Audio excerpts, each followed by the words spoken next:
Okay, guided practice 1. This is the first example you're going to see on probability distributions. There's some new notation in here, so I'd recommend that you get every single step to my solutions written down in your notes. So we had a situation where we've got 3 fair coins that are tossed. Part A asked us to write down all the possible outcomes when 3 coins are tossed. So that's what I've done for part A. This is just a continuation of what you've done at GCSE. So writing down the different outcomes from throwing 3 coins. So just to make a note here, we have got 8 total outcomes. That's going to become useful when we start calculating our probabilities. Now part B, this is where we're introducing something new called the probability distribution. So it says a random variable x is defined as the number of heads when the 3 coins are tossed. I'm just going to write that mathematically in my notes. So x, capital X, that is equal to the number of heads when the 3 coins are tossed. Part I asks us to write the probability distribution of x, so write a probability distribution of the number of heads when the 3 coins are tossed as a table. So we're going to essentially draw a table which tells us the probability distribution of the event x. So it will tell us the probabilities of all the different events within x. So we've got, we're going to have the number of heads. I'm going to call that lowercase x. And the probability that uppercase x, our random variable, is equal to that number of heads. So we can have, when we throw a coin 3 times, we can have 4 different outcomes.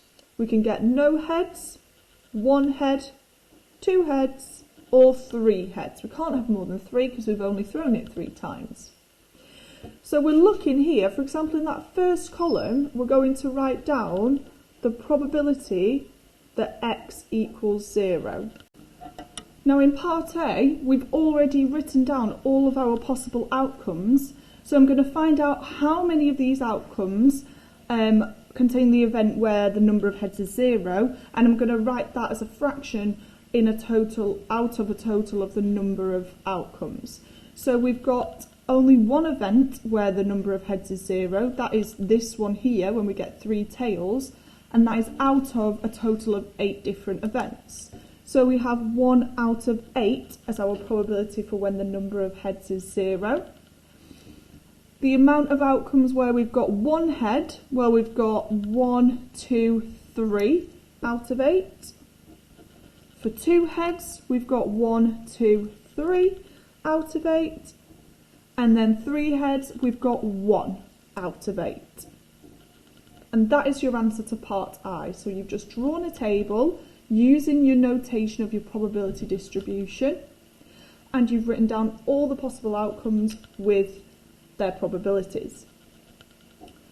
The second part then is asking us to write a probability mass function. Now again, you won't have seen this before. So the way we do this, we write again probability that capital X is equal to lowercase x. And we're going to say that's equal to, we're going to draw a curly bracket. Within this curly bracket, we're going to write down the probabilities and then the values of lowercase x that take those probabilities. So when we had a probability of 1 over 8, that was when lowercase x was equal to 0 or 3. We then had the probability of 3 over 8 for when we had 1 head or 2 heads. And then you always put, this is the same for all probability mass functions, we've got a probability of 0 otherwise. So for example, if x was equal to 4, our probability of getting 4 heads is 0. That definitely can't happen. Guided practice 2 says that a biased 4-sided dice with faces number 1, 2, 3 and 4 is rolled. The number on the bottom most face is modelled as a random variable x. So x is equal to the number on the bottom most face of the 4-sided dice. It says, given that the probability that x is equal to lowercase x equals k over x, find the value of k. So we're going to start by drawing the probability distribution. So again, we're going to draw this in a table.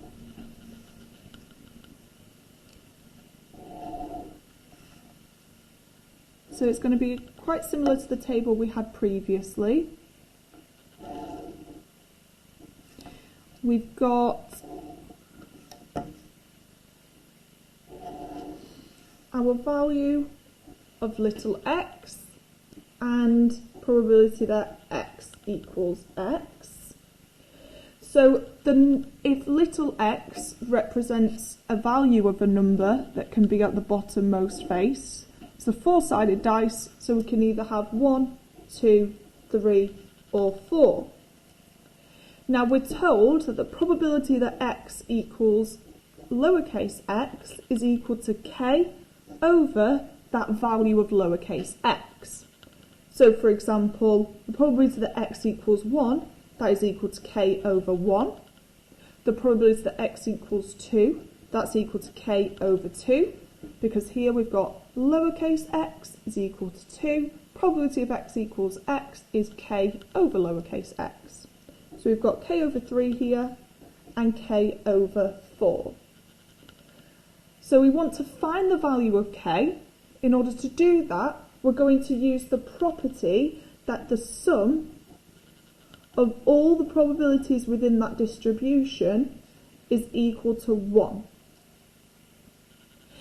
So we're going to add up our probabilities, set it equal to 1 and solve the equation in terms of k. So we've got k over 1 plus k over 2 plus k over 3 plus k over 4.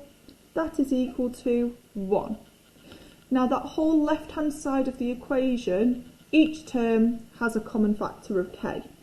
So we're going to factorise that left-hand side and take k outside the bracket.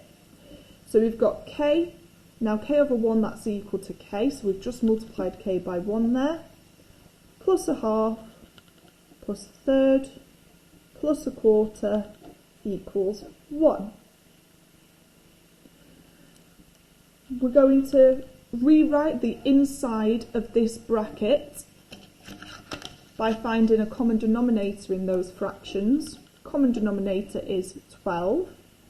So we've got 12 over 12 plus 6 over 12 plus 4 over 12 plus 3 over 12 equals 1. Add these fractions together, we have 12 plus 6 plus 4 plus 3 over 12 equals 1. So we get k lots of 25 over 12 equals 1. So this means if we then divide by 25 over 12,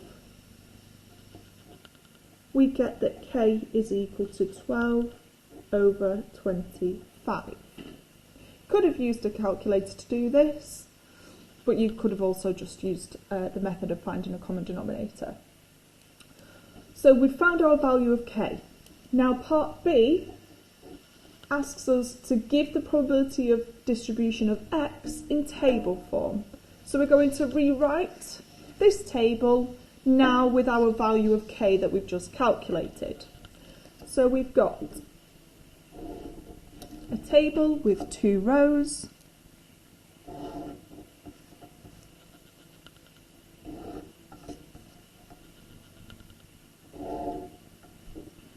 So we've got 2 rows,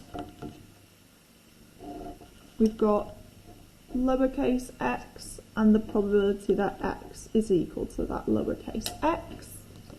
We've got our 4 different outcomes.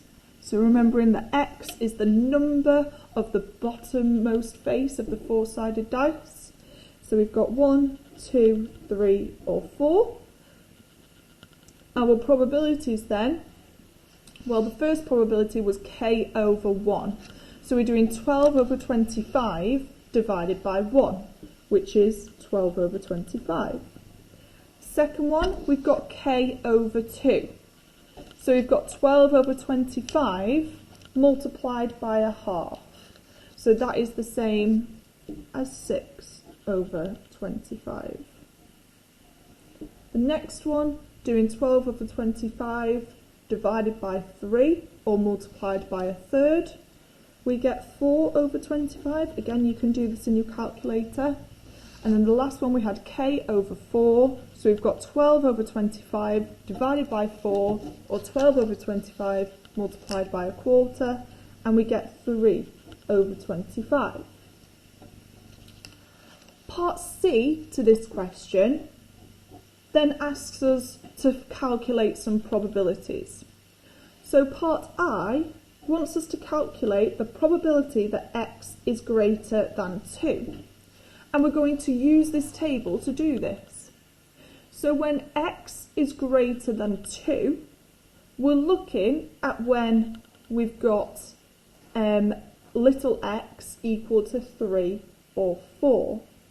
So that is equal to 4 over 25 plus 3 over 25, which is 7 over 25. If this said greater than or equal to 2, we would have also added 6 over 25.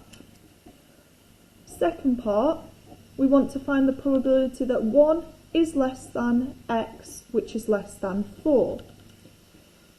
So if our little value of x is between 1 and 4, but not including 1 and 4, we've got the probabilities of 2 or 3 occurring. So we've got 6 over 25 plus 4 over 25, which is equal to 10 over 25. That simplifies to 2 over 5. The third part then, we're looking for the probability that x is greater than 4. Now if we look at our table, we don't actually have any values of lowercase x that are greater than 4, so this must be equal to 0.